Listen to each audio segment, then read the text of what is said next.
Welcome back to my YouTube channel, and in this video I'm going to be going over CSS grid layout.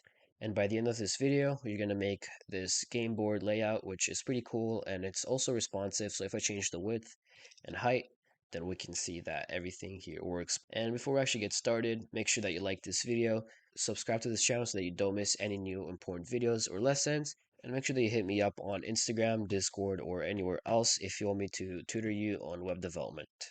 And so a grid layout is a layout system which is composed of rows and columns, which makes it easier for us to design our pages. And so the first thing that we're going to do is create a div, which is going to be our grid container. So I'm going to name the class grid container. Inside of our grid container, we're going to have multiple divs, which are going to be the grid items.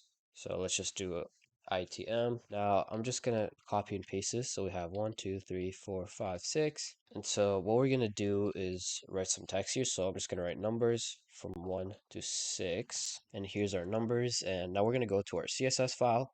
And I want to teach you some grid properties. So the first one, actually, before we get to the first one, we have to select the grid container. Now, the first thing that I'm going to teach you is going to be the display property, which is going to be just grid. And we can see that nothing changed here, but that's the first step for us using a grid layout. The second step is using another property, which is going to be the grid template columns. And let's actually read what this property does. So it says that it specifies as a space-separated track list the line names and track sizing functions of the grid. And we'll see what that does in a second. So what we're going to do is write a certain amount of pixels. So let's do 10 rem. And if I save this, nothing happens. If I do this again, then we can see that something happened now. So we're going to have two columns. And if I actually inspect this, then we're going to see that there's this space here. And that's basically the rems. So if I do 15 here, then we're going to see that the ones on the left, so these ones are going to be longer than the ones on the right. We want them to be as responsive as possible. So instead of using values like these, then what we can do is use another value, which is going to be called auto. So now we're going to see it go back to one column. And if we write auto again, now we're going to see two columns, and they're going to have the same amount of space here. So I'm going to actually select our grid item, and I'm going to set the text, let's do text align center so that we can see this better. Let's add some padding. So style this a bit. Let's do 1.6 rems and then 0.8 rems. So something like that should work. Now let's actually also add a border here of 1 pixel solid, and you can choose whatever color you want, but I want to go with some dark color. Let's do dark green. Now I'm going to copy this, actually save this, paste this here, change this to, let's do 5 pixels. So something like that. Let's actually do 6 pixels like that. That looks pretty good. And the last thing I want to do is change the font size to something larger. So let's do 2 rems.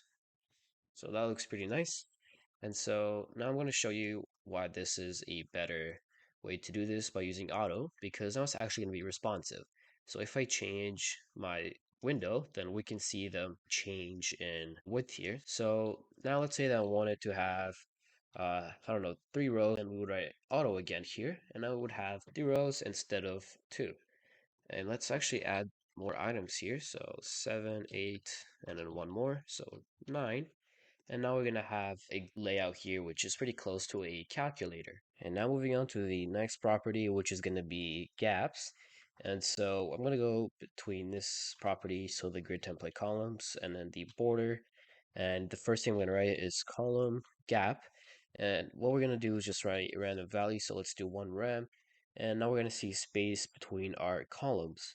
So because we can add gaps between our columns, we can do the same thing for the rows. So let's do row gap, and then let's do the same. So 1 rem. And now we have gaps between our columns and rows. And if you don't want to write both of these properties to change them to the same value, we can actually bundle all this up into one property, which is going to be gap. Now gap, and then we can do 1 rem, and we can see that nothing changed. So here we're basically setting the gap for the column and the row. And if you wanted to use one property and set both of these properties, then what you can do is write two properties. So let's do one rem, two rems, and see which value here is for which. So we can see that the first value is going to be one rem, and it's going to be for the rows because the second value is going to be larger. And we can see that it's for the columns, so the first value is going to be used for rows, and then the second for columns. So we can add gaps, and I'm going to actually make the gap the same, so 0.5 rems. So that's how we can add gaps to our rows and columns. But now I'm going to move on to our grid items. So I'm going to go back to my HTML file, and I'm going to add another class, so it's going to be one. And now I'm going to select it, so one, and I'm going to set the grid column start and end to a value. So let's start with start. If I set this to 1, then nothing changes. If I set this to 2, then now we're going to see all of our elements move one to the right because actually let's take a look at what happens in our inspect here. Open it, and so we can see that there's basically nothing here, and that's because we're starting our first grid item in the second column. Let's set this back to 1. And now we can change the grid column end because we know what the start does. So if we set this to 2, then we can see that nothing changed. But if we set this to 3, then we're going to see our 1 be a lot longer because we're placing our first grid item at column number 1, and then we're stopping it, or we're basically telling it to end at column number 3. So basically here. Now if we set this to 2, then nothing will change because we're starting at 1 and we're ending at 2, and this is where 2 starts, so we're ending at where 2 starts. So that's how this works. And because we have columns, same goes for rows. So row, same thing here. So we're starting at row 1 and then we're ending at the start of row 2. Now if we set this to 3, then obviously now we're going to end at row or at the start of row 3. And there's actually a property which can bundle all this up into one, and this property is called grid. Let's use the column one first. So grid column, and we're going to start at 1, and then we're going to stop at the start of the third column. So this is what it's going to look like. And then let's change the grid. So fix that grid row. Let's do that. Let's do the same here. So it's going to start at the first row, and it's going to stop at the start of the third row. And all this sounds pretty confusing, but it's not really. So let's uncomment this. And there we go. So this is basically equivalent to grid row start at 1 and then end at 3. So we can see that all of this is bundled up into one property, which makes our life a lot easier. And so there's also another way to do this. So I'm going to comment this out. Let's comment this one out and then uncomment this out. So instead of doing something like we're going to start at column number 1 and then start at the end of column number 3, we can use span and then 2. And now we're going to see the same result. So it's basically going to be the span of 2 columns.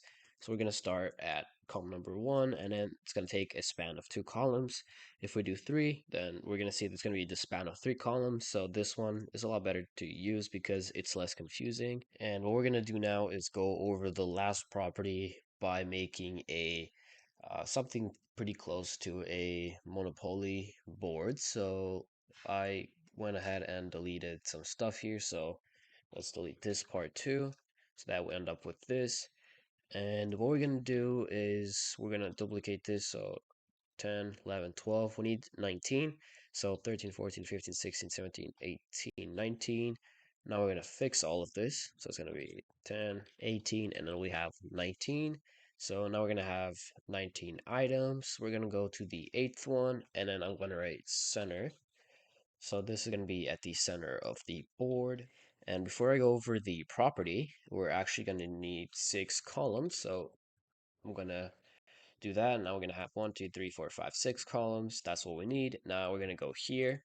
And this property is going to be called area or grid area. And it's pretty similar to, okay, fix that. It's going to be pretty similar to the grid column and then grid row. So it's the same thing, but it basically includes the grid column and the grid row. So the first value is going to be the row, And so if I save this, we can see that this is our item. So we needed to start at the second row. So we're going to write 2, or let's actually just write 1 to see how this works. So we're going to start at the first row. And then if I do, not that, if I do 2, then we're going to see that it's going to start at the first row. So this, and then it's going to start at the second column. So here. So first row, second column, but we need this to start at the second row and then the second column. Now we needed to end at the fifth row here, and we'll have 5 rows, so we actually need to add one more value.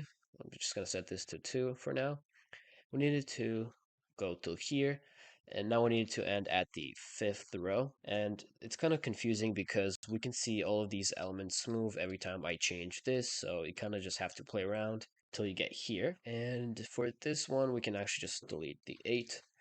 So now we have this basic Monopoly board, and what we can do is change this to the span. So span, and if we do 5 now, then this is what we're gonna get because it's gonna have a span of 5 rows. So 1, 2, 3, 4, 5. And before it had a span of 3 rows, so we're gonna change this to span of 3, and nothing changed here. And we can do span of, we can see that it's going to be 4. And before we end this off, let's see how responsive the board is. So I'm going to change the width. We can see that works. So that the width is responsive, and same goes for the height. So like I said before, this is where I'm going to end it off. So I hope that you guys understand how grid layout works after this video.